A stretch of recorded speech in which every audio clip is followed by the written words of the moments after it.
Saludos, sean nuevamente bienvenidos a su programa y su canal Hablemos de Historia Venezuela.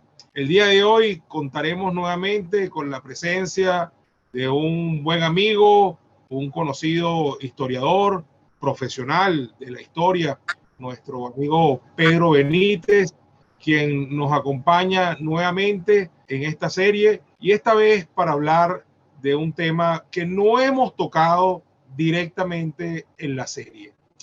Vamos a hablar de uno de esos capítulos de la historia venezolana que está acompañada de un toque de romanticismo, pero al mismo tiempo de un gran episodio en cuanto a esa historia dolorosa de Venezuela, pero que también acompaña a la contemporaneidad del país.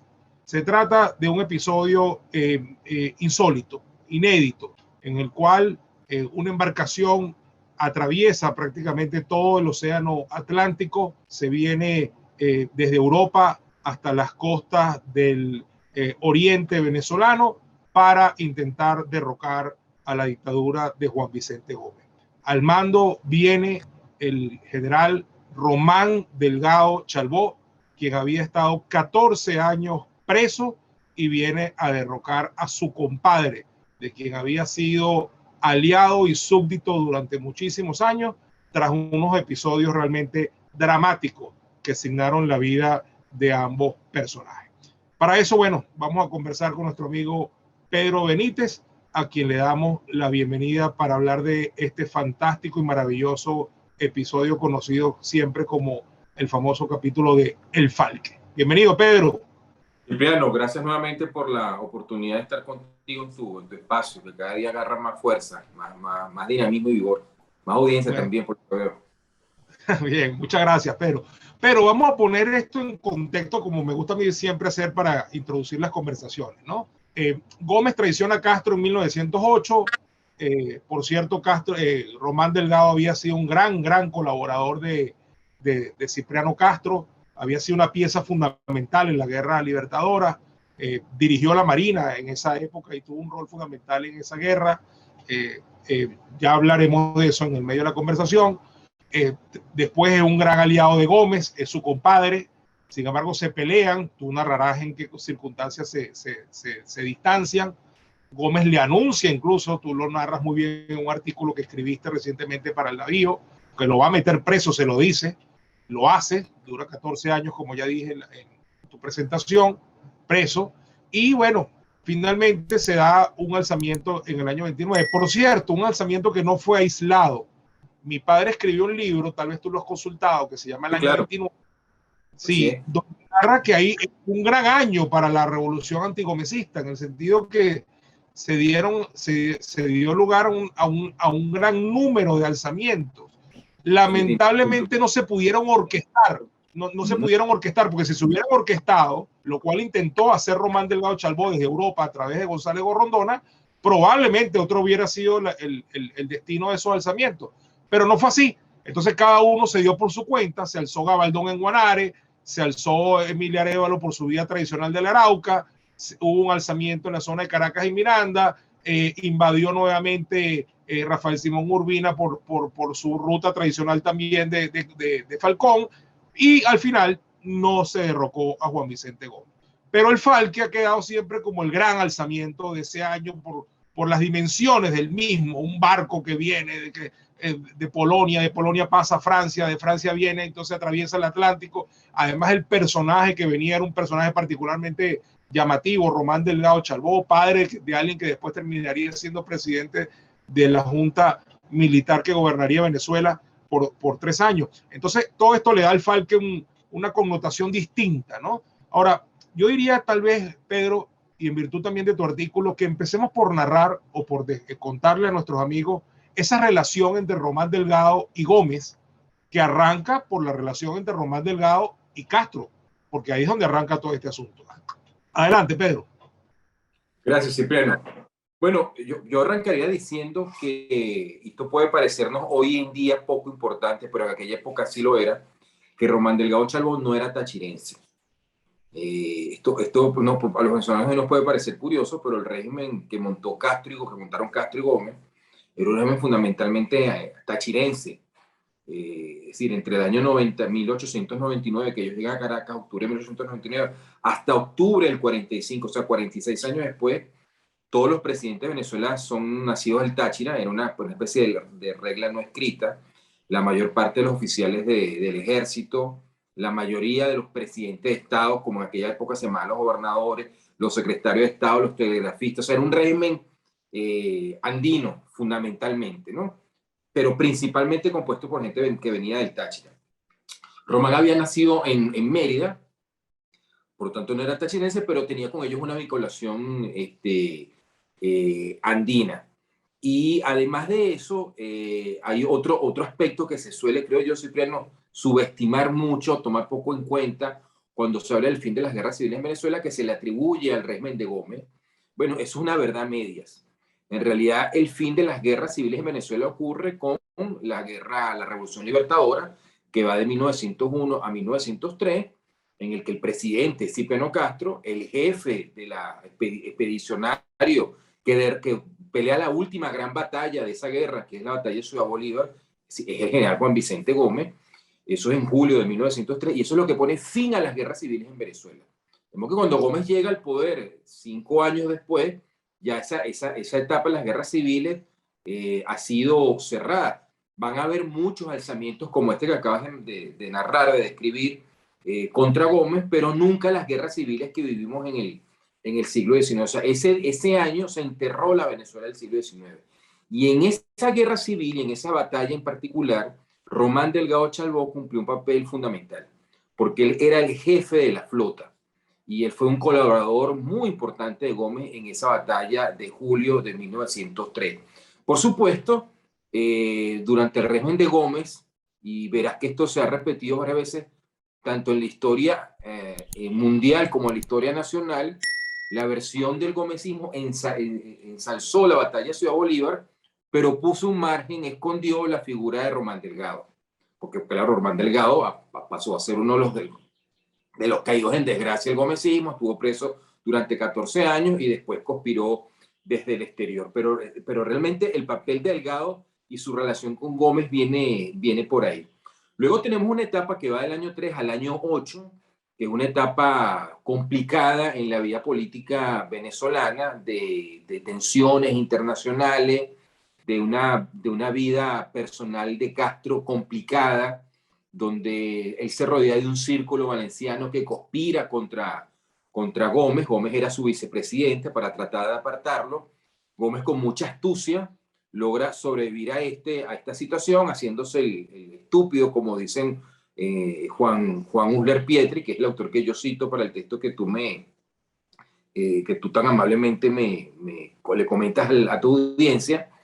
Y en esa etapa, Román Delgado se cuadra con Castro. Esto no hay que olvidar este pequeño detalle. Pero luego en diciembre de 1908, como ya sabemos, Castro tiene que salir del país, se tiene que ir a Europa a intervenirse quirúrgicamente, y Gómez, como vicepresidente, cambia 2 o 3 mandos en los cuarteles de Caracas y le da el golpe de Estado y se queda con la silla presidencial hasta que se va a morir 27 años después. En ese suceso, Román Delgado lo apoya. Y en esos 2 o 3 primeros años de Gómez, que es un gobierno bastante liberal, esto Manuel Caballero en su libro Gómez, el tirano liberal, lo menciona. El Gómez que va de diciembre de 1908 hasta 1913 es un Gómez donde hay libertad de prensa, se vacían las cárceles de presos políticos, se permite el regreso de los exiliados. Muchos de los caudillos que él había derrotado en la Revolución Libertadora, él los incorpora al gobierno. El caso del que fue el jefe de la revolución, bueno, en este momento se me escapa el nombre del que había sido cuñado de Guzmán Blanco y presidente del Banco de Venezuela, a quien Castro también había metido preso. Permíteme recordártelo, el general Manuel Antonio Matos. Manuel Antonio Matos, correcto. Manuel Antonio Matos regresa, él incorpora una figura que llama Consejo de Gobierno, de modo que es un gobierno bastante amplio. En ese proceso, bueno, Román Delgado se convierte en un colaborador fundamental de Gómez. Gómez establece una relación incluso personal. Román Delgado tiene dos hijos, uno de ellos ya lo mencionaste, Carlos Delgado, que posteriormente va a ser presidente de la Junta Militar, y los dos son ahijados de Gómez. Gómez es el padrino de Carlos Delgado. Y además esos son socios, porque Gómez le otorga a Delgado una concesión para una compañía fluvial que maneja prácticamente todo el comercio del interior de Venezuela a través del río Orinoco. Pensemos que en aquella época las grandes autopistas del país eran los ríos. Era la forma más fácil de comunicarse con el interior. Bueno, ese monopolio se lo dan a Delgado, a esta compañía de la que Delgado es propietario, y Delgado mete como socio a Gómez Mock, que es una relación bastante estrecha. Pero digamos al año 12, del año 12 al año 13 hay que hacer elecciones de acuerdo a lo que pauta la Constitución, y entonces Gómez saca las garras, demuestra realmente cuáles son sus intenciones, que no es otra sino de perpetuarse en el poder. Empiezan los rumores, empiezan las conspiraciones. Ese diciembre de 1912 ocurren las primeras manifestaciones estudiantiles contra Gómez. Esto sí, pero me parece que es muy importante siempre recalcarlo cuando hablemos de la historia republicana de Venezuela, el papel de la universidad, fundamentalmente la Universidad Central. En aquella época, como tú sabes, estaba ubicada ahí frente de lo que ya era en aquella época el Palacio Federal Legislativo, lo que hoy en día el Palacio de las Academias. La universidad siempre va a ser un foco de resistencia política, intelectual y social a los distintos tiranos, y por supuesto lo va a hacer de manera bastante persistente contra Gómez.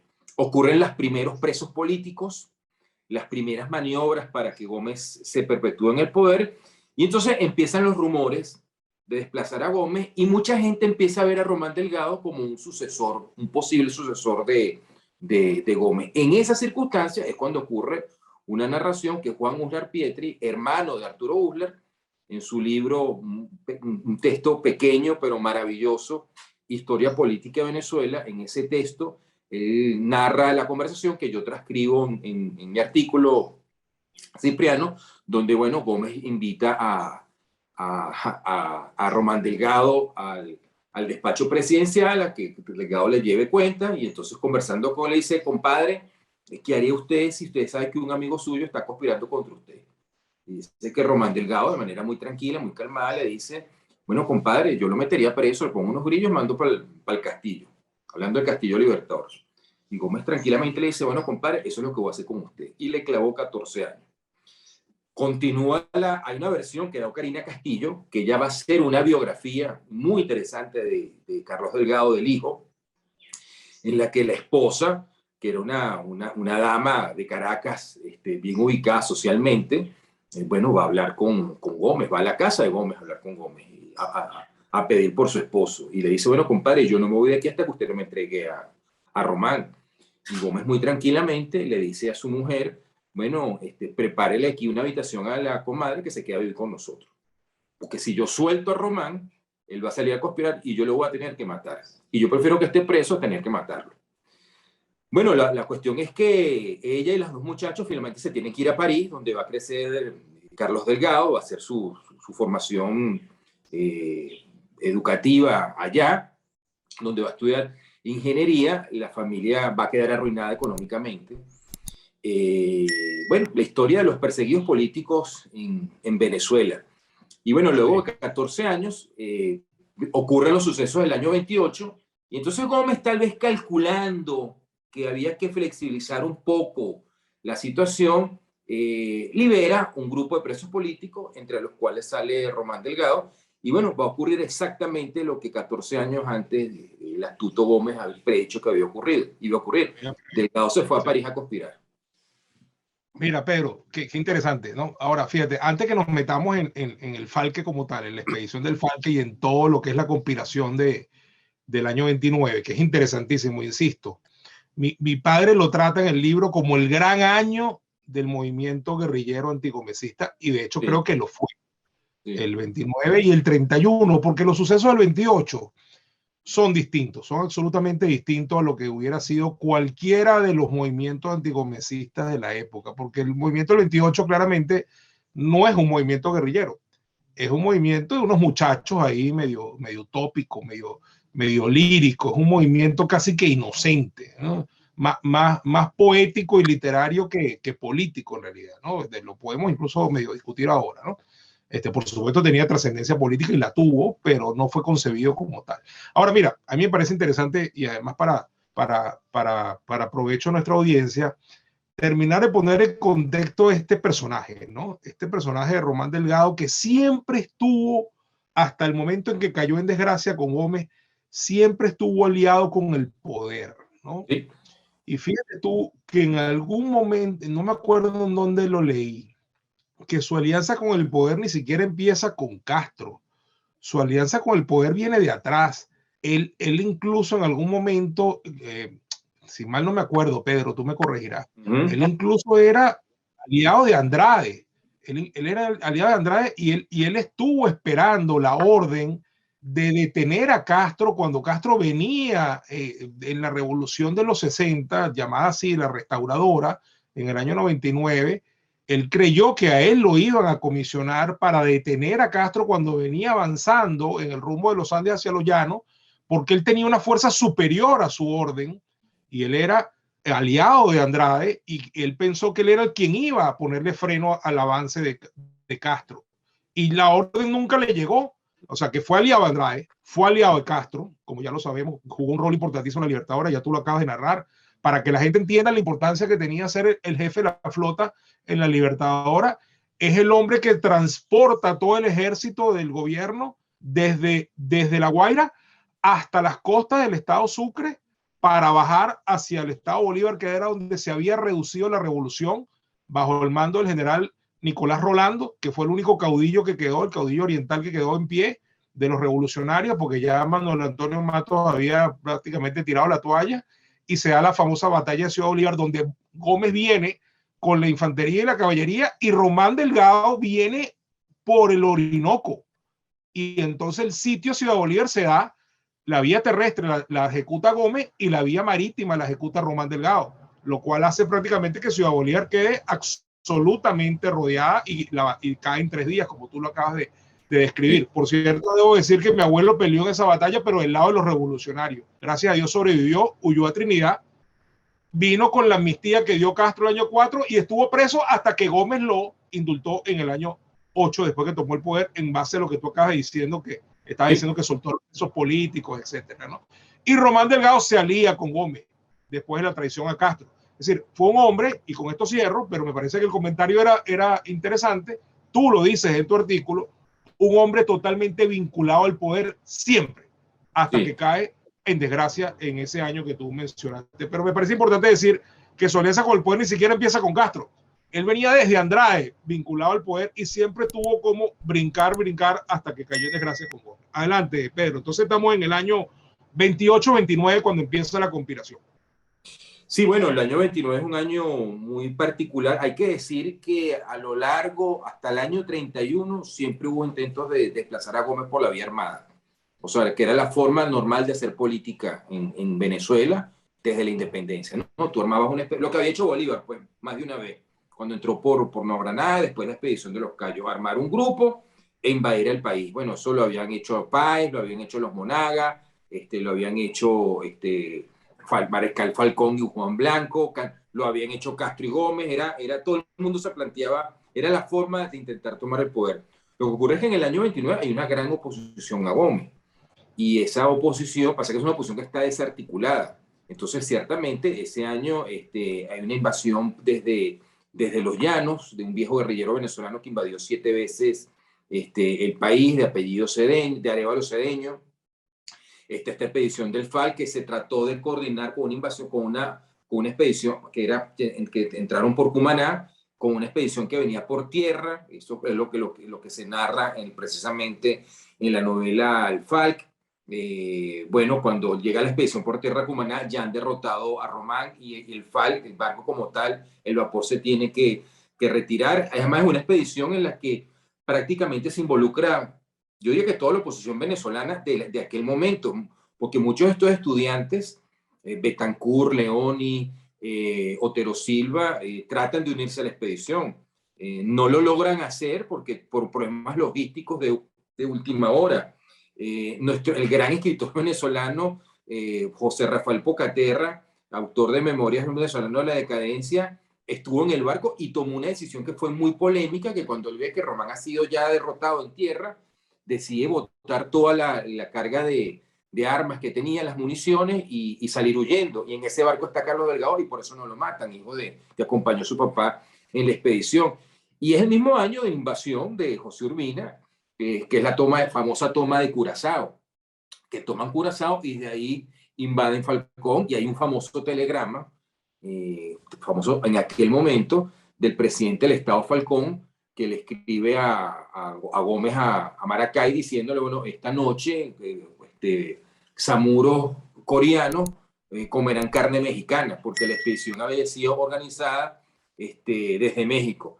Hay que decir también que Gómez tenía una red de información, tenía penetrada buena parte de la oposición venezolana, sabían por dónde iban a venir las invasiones, los tenía muy penetrados, tenía una red de delatores bastante eficiente, o sus opositores eran bastante desorganizados e ineficientes a la hora de conspirar, entonces la fue detectando. Como que el año 29 hay varios intentos, como tú dices, que no se coordinan, de poder tumbar a Gómez. Ahora, lo que yo destaco... Y eso, Pedro, disculpa, también se alzó en Guanare el general José Rafael Gabaldón, el la general famosa Gabaldón, Gabaldón, ¿cómo no? que derrotó al general Valdó, fue uno de los Claro. triunfadores. Ojo, Gabaldón sí tuvo una victoria, derrotó en Guanare al general Valdó, jefe de las tropas del gobierno, a pesar de que por la descoordinación se quedó esperando noticias precisamente qué había pasado con la invasión de Delgado. No la hubo porque el censo en abril, la invasión del FARC que fue mucho después,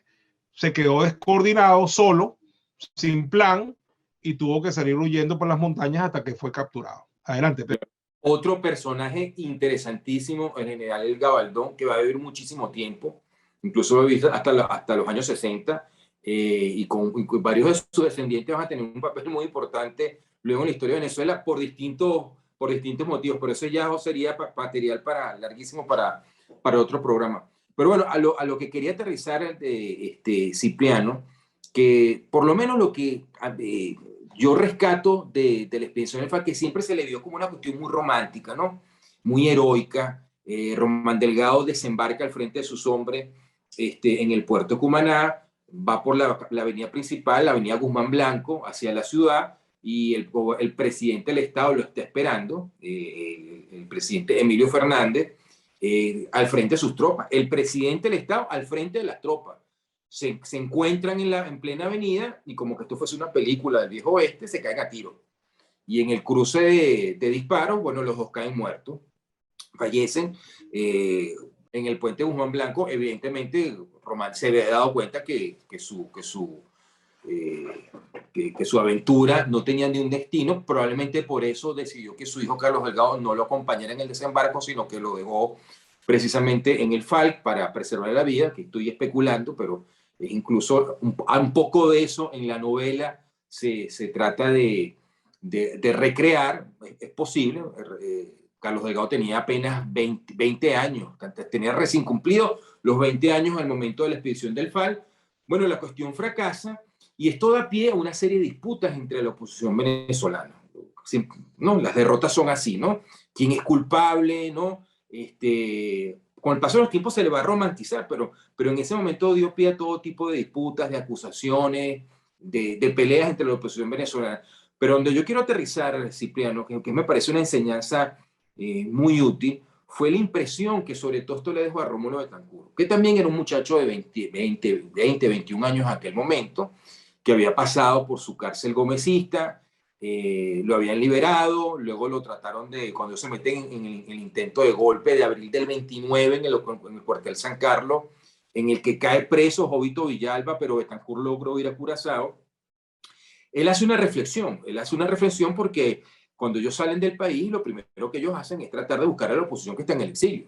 Y la oposición que está en el exilio son fundamentalmente los viejos caudillos liberales del siglo XIX, a los que Castro y Gómez habían derrotado en el año 3, en la Revolución Libertadora, y gente como Román Delgado. Román Delgado, cuando sale del país con esa aureola de hombre de 14 años preso, en ese momento se convierte como jefe de la oposición, ¿no? Bueno, la cuestión es que Betancur hace una reflexión que para Manuel Caballero es fundamental, su biógrafo. Esto es interesante porque uno de los mejores trabajos sobre Gómez y su régimen lo hace Manuel Caballero, y probablemente una de las dos mejores biografías que se ha hecho de Betancur la hizo también Manuel Caballero, y hay un punto de conexión entre los dos personajes que es ese año 29, porque Betancur llega a la conclusión de que Román Delgado y esos caudillos liberales que estaban tratando de sacar a Gómez en el año 29 eran iguales a Gómez. Es decir, no pretendían acabar con el gomecismo, lo que pretendían es sacar a Gómez para ponerse ellos. Es decir, lo que venía ocurriendo en Venezuela desde la independencia, que un caudillo reemplazaba al otro. Entonces, la reflexión que él hace, que eso es precisamente lo que hay que cambiar. Entonces, ahí él entra en un proceso de reflexión y evolución política, que es lo que va a llevar a cambiar la política venezolana en el siglo XX, en la que vamos a pasar a ser la política de los caudillos, de los tiros, a la política de los partidos políticos, los programas, la organización, ¿no? La lucha en la calle, la organización popular, la lucha electoral. De modo que yo me permitiría decir que este año 29 es muy importante por eso. Y además va a ser también importante por los efectos que va a tener dentro del régimen gomecista. Porque la historia no se va a parar ahí. La historia no se va a parar ahí porque esto va a provocar una crisis también dentro del régimen gomecista que va a llevar, por ejemplo, a la destitución por parte de Gómez de su hijo Vicentico Gómez, a quien él había hecho vicepresidente y sucesor. El régimen de Gómez es un régimen familiar. En ese momento el plan de Gómez es que era al morirse, el gobierno le iba a continuar su hijo, tal como los Somoza en Nicaragua, los Trujillos en República Dominicana. Lo que pasa es que se presenta esta situación, hay también los rumores de conspiración de que un sector quiere desplazar a Gómez y por su hijo, que era un hombre más joven, mejor conectado socialmente con Caracas, de que Gómez ya era un hombre viejo para la época, con problemas graves de salud, bueno, que iba a pasar con la herencia familiar cuando él ya no estuviera, y entonces se repitió más o menos la misma historia que había ocurrido con Román Delgado un cuarto de siglo antes, pero en este caso con su propio hijo. Y entonces finalmente él aparta a Vicentico, lo degrada militarmente, lo expulsa del ejército, lo expulsa del país, y es en este momento cuando aparece la figura de Eleazar López Contreras, que había sido un hombre muy leal a Gómez. En el año 28, en el año 29, lo nombra ministro de Guerra y Marina. Hasta ese momento nunca un militar bajo Gómez había ocupado ese cargo. Él se lo entrega a López Contreras, y bueno, prácticamente se convierte en su sucesor, hasta que, bueno, finalmente ocurre su fallecimiento en el año 35. De modo que este año 29 y todo lo que rodea el año 29 es un año que es fundamental en la historia venezolana. Un año que yo creo que debería que discutirse y estudiarse más por el montón de conexiones y situaciones que ocurrieron ahí. Es como, yo me atrevería a decir que es la muerte definitiva de la Venezuela, de la Venezuela de los caudillos, de las guerras civiles, la aparición de la política moderna en el país, y también por casualidad de la vida, digo yo, Cipriano, a mejor opinión tuya, que has estudiado más este tema que yo, bueno, es el año cuando ya el petróleo se consolida como la principal fuente de riqueza del país. Al año siguiente Gómez paga la deuda externa por el boom petrolero que hubo en los años 20. Que es un año bien interesante en el que Román Delgado cumplió este papel, en el que se le ha querido, insisto, pintar con un aura romántico, pero tienes por este otro lado la visión de Betancur, no solamente Betancur, sino ese grupo de muchachos que están en el exilio, de esos estudiantes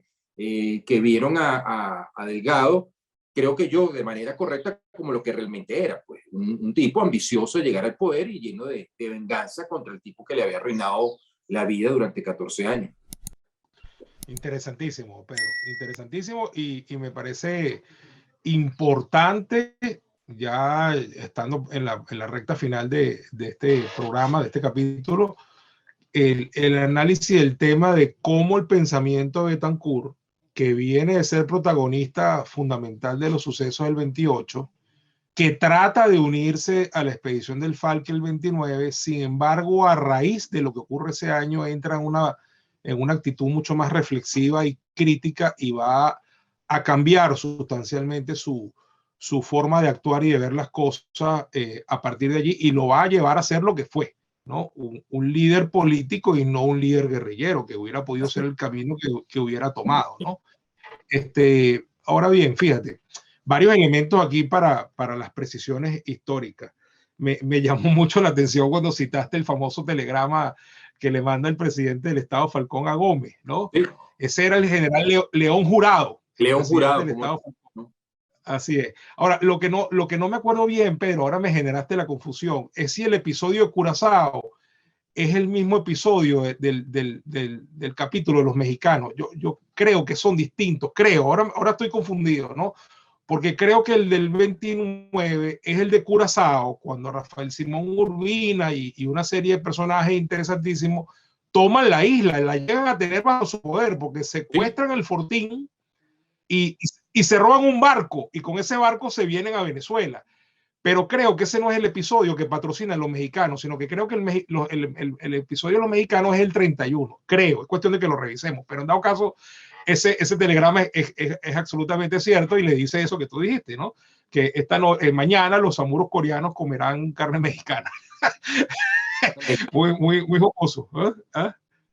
Ajá. Entonces, sí, bueno, el gomecismo está lleno de esas situaciones. Hay otra cosa que narra, por ejemplo, Juan Muller Pietri, de la cantidad de anécdotas que hay de Gómez. El doctor, por cierto, el doctor Ramón J. Velázquez, en su historia en Conversación Imaginaria, Juan Vicente Gómez, también aporta una gran cantidad de información y de anécdotas sobre Gómez y su personalidad que fascinó a los venezolanos durante tanto tiempo.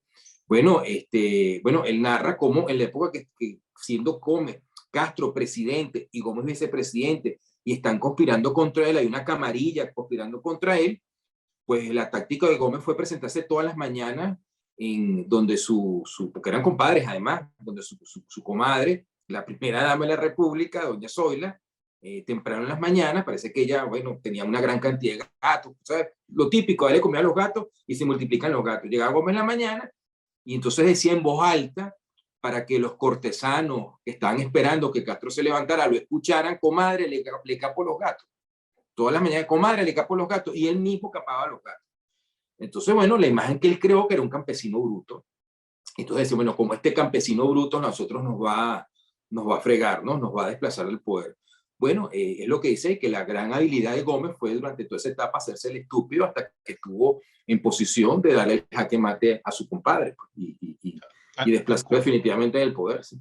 Tal cual. Que por cierto, eso de que le caparan los gatos parece que salió a relucir en una conversación post-traición, donde ella le dice algo así como que, caramba, usted traicionó al compadre, y yo que también que lo trataba, y él le saca en cara que sí, que lo único que lo quería era para que le capara los gatos, ¿no? Por cierto, después se supo que porque Castro va a vivir hasta el año 22, va a vivir bastante tiempo, exiliado en Puerto Rico, y Gómez lo siguió ayudando económicamente, le siguió pasando un apoyo económico. O sea, era una Venezuela muy curiosa, muy particular.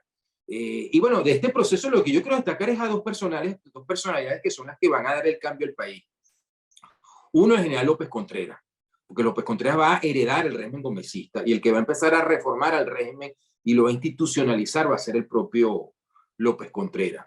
López Contreras, bueno, llegó al poder porque era el ministro de Guerra y Marina, estaba al frente del ejército, esa es la realidad, pero va a gobernar como un civil, como tú bien sabes, Cipriano, no se va a recortar el periodo 5 años, no va a ser un demócrata realmente, pero no fue un tirano, no fue un tipo arbitrario, fue un hombre más bien que trató de empujar la transformación de Venezuela, le quitó los aspectos más sombríos al gomecismo, expulsó a la familia Gómez, le expropió los bienes, y bueno, fue el que dio el paso después al gobierno de Medina y a la apertura democrática que posteriormente va a vivir el país. Y el otro personaje de por los que narramos anteriormente, a la larga va a ser Rómulo Betancourt, ¿no? Por toda esta reflexión que él va a hacer de esta experiencia con esta vieja oposición venezolana. Entonces, ¿qué historia es esta?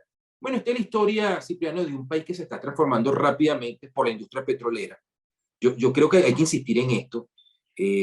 Hay una frase que tú conoces bastante, que se citaba mucho, que es de Mariano Piconzala, según la cual Venezuela había entrado en el siglo XX en el año 36. bueno, yo voy a cometer aquí el atrevimiento de decir que yo creo que Venezuela entró al siglo XX en 1922 con la explosión del Barroso. Ahí fue cuando Venezuela se puso en el mapa mundial y el desarrollo enorme que tuvo la industria. Pero ese fue, al final del día, Cipriano, como tú bien sabes, el motor de la transformación social económica venezolana sobre la cual se construyó la democracia. Sin duda, sin duda. El tema de la historia democrática y la historia del petróleo van de la mano. Eso no hay ninguna duda, ¿no? Ahora, Pedro, importantísimo el tema de la evolución del pensamiento político a raíz de los sucesos, ¿no? Vinculado al petróleo. Y es verdad, tienes toda la razón. Sin esa evolución de la Venezuela rural, esa Venezuela urbana que tenía acceso a esa riqueza petrolera, y que se fue modernizando y haciéndose sin duda alguna citadina, etcétera, probablemente no hubiera habido tampoco el cambio político que hubo a la par. Eso se puede entender y se puede demostrar, ¿no? Sin embargo, tú hiciste mención de un tema que tiene que ver con la evolución del pensamiento de toda una generación que la vamos a personificar en Rómulo Betancourt, ¿no? Y ya lo hiciste. Simplemente yo lo que quiero es profundizar en eso, como ya dije, como pensamiento de recta final del programa, ¿no? A nivel de detalle, para darle a la gente más insumo, cuando tú dijiste que no se lograron incorporar al Falke, hay que explicar que ese grupito que estaba en Barranquilla, Betancourt, Leoni, etcétera, que venían de ser protagonistas de los eventos del año 28, lo intentaron, incluso zarparon en una goleta, en una pequeña embarcación que se llamaba la Gisela, y lo que pasó es que no lograron cruzarse con el Falke, pero ellos intentaron abordarlo y venían dispuestos a participar en el desembarco y en la refriega, en el combate, en la batalla, en lo que hubiese habido en Cumaná. Fue un tema de un pelón de cálculo, qué sé yo, lo que habrá pasado allí, ¿no? Bueno, o mala suerte, o lo que sea. No, lo que estaba diciendo anteriormente, ellos no logran unirse al FARC, pero el grupo que está en tierra, en el estado Sucre, no logra llegar a tiempo a Cumaná, y la expedición de Rafael Simón Urbina ocurre meses después por Curazao. O sea, es un problema de descoordinación y no se ponen de acuerdo y bueno, no pueden unir fuerzas.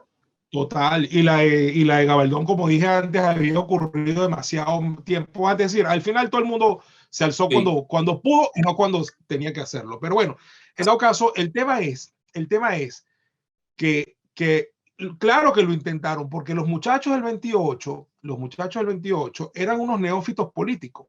Lo que había ocurrido el 28 era un acto de voluntarismo, un acto romántico. Lo que se leyeron fueron unos poemas, se dieron unos buenos discursos, se improvisaron unos buenos versos, lo de Pío Tamayo, etcétera, el discurso de Jovito, el discurso de Rómulo. Eran unos muchachos, en realidad, sin mayores ideas políticas. No habían estudiado el marxismo, no habían estudiado la Revolución Mexicana, no habían estudiado las tesis del Partido Nacionalista Chino. Eso viene después. Entonces ellos tratan de vincularse hasta el alzamiento del 29, románticamente también, con la única idea obsesiva de venir a derrocar a Gómez, ¿no? Ahora, pasa todo lo que pasa, fracasan todos los intentos, estos muchachos ya están ahora en Barranquilla, más calmados, empiezan ahora sí a estudiar todas estas cosas, ¿verdad? Betancourt se va para Costa Rica, empiezan a tener contactos con otros modelos, empiezan a estudiar los partidos políticos, empiezan a entender el marxismo, empiezan a ver la Revolución Mexicana, los influyen las tesis del Partido Nacionalista Chino, del Kuomintang, los escritos del doctor Sun Yat-sen, según me contaba a mí el doctor Pedro París Montesino. Entonces, cuando los invitan a participar, Pedro, y esto es un complemento perfecto para tu reflexión sobre Betancourt y estos eventos, cuando los invitan a participar en las invasiones del año 31, fíjate qué interesante, ya ellos han producido el plan de Barranquilla. Y ellos no dicen que no, lo que dicen es, ok, nosotros vamos a participar en el alzamiento del 31, muy bien, pero comprométanse ustedes con nosotros y que este es el plan de gobierno. Comprométanse a que si tumbamos a Gómez, nos vamos a ceñir es por esto, porque ahí operó lo que tú estás diciendo. Aquí el tema no es cambiar a un caudillo por otro, Aquí el tema no es que vamos a tumbar Gómez para que te pongas tú, Rafael Simón Urbina, o el general tal, o el general tal. Aquí el tema es que vamos a transformar a Venezuela. Y eso tiene que ser a través de un proyecto político, y ninguno de ustedes lo tiene. ¿Ok? Aquí por lo menos hay una base de proyecto político. Entonces aquí empieza la evolución del pensamiento político venezolano, que en ese momento no se va a concretar porque todos los alzamientos del año 31 fracasan igual, y además ninguno de los caudillos se quiso comprometer con ese programa. Y entonces viene ahora lo que tú estás diciendo. Viene entonces la muerte de Gómez. López Contreras, que no es un demócrata, pero tampoco es un tirano, es la bisagra entre el modelo gomecista y lo que va a terminar siendo la democracia venezolana. Es el puente, ¿verdad? Es el puente, hay que reconocérselo. La democracia se lo reconoció. López Contreras fue incorporado al Congreso de 1959 como senador vitalicio en su carácter de expresidente de la República, y ahí empieza un proceso evolutivo que luego es interrumpido con el 18 de octubre por razones que son muy discutibles, pero que hay razones de lado y lado y muy interesantes todas. Viene la dictadura de Pérez Jiménez y finalmente la democracia se establece en el año 58. Pero eso es importantísimo, decir que en el año 31, cuando este grupo de jóvenes que apenas tenían 23 años fueron llamados y dijeron, está bien, pero aquí está el programa. Y como no lo aceptaron, no participaron. Eso es la evolución del pensamiento político. Ellos ya creían en los partidos, creían en los proyectos, creían en los programas y creían que la gente había que organizarla en torno a ideas y no en torno a montoneras. Y eso es fundamental en lo que tú acabas de decir. Por cierto, una anécdota histórica, ya casi que decía Pedro, cuando desembarcan en Cumaná y hay la pelea en el puente y pasan todas estas cosas que pasaron, todo descoordinado, además desembarcaron en plena noche, se equivocaron de camino, todo un desastre. Es la primera vez que es utilizada la aviación militar en Venezuela. Gómez manda a bombardear Cumaná. También es cierto, utilizan la aviación militar en esa detalle importante. Sí, no, es un año fascinante, me parece a mí además un año importante en el mundo, por inicio de la Gran Depresión Económica Mundial, por cierto, ¿no? Correcto. Es otro. Este año se cruzaron muchas cosas en Venezuela, sin lugar a dudas. Bueno, Cipriano, te agradezco muchísimo la invitación. No, vale. Y para mí ha sido un placer de verdad compartir contigo estos minutos y sobre este tema tan interesante. Bueno, Pedro, muchas gracias. Yo creo que hemos narrado un episodio y lo hemos analizado que está entre un poco como que de utopía pura con política dura. Sí, sí, tal cual. Yo animo a los jóvenes venezolanos que quieren entrar en política que lean Historia de Venezuela, que lean sobre este año 29, que lo estudien, que lo analicen, que lo reflexionen, porque hay muchas lecciones que yo creo que siguen vigentes y van a seguir siendo vigentes en nuestro país. Pero así es. Bueno, gracias Pedro por tu tiempo. Creo que para entender mejor la política hay que conocer la historia. Sin duda alguna que es así. Eso deja mucho. Bueno, Pedro, muchas gracias nuevamente. Ha sido todo por este capítulo y nos vemos en la próxima. Ahí les dejamos eso. Hasta la próxima. Gracias.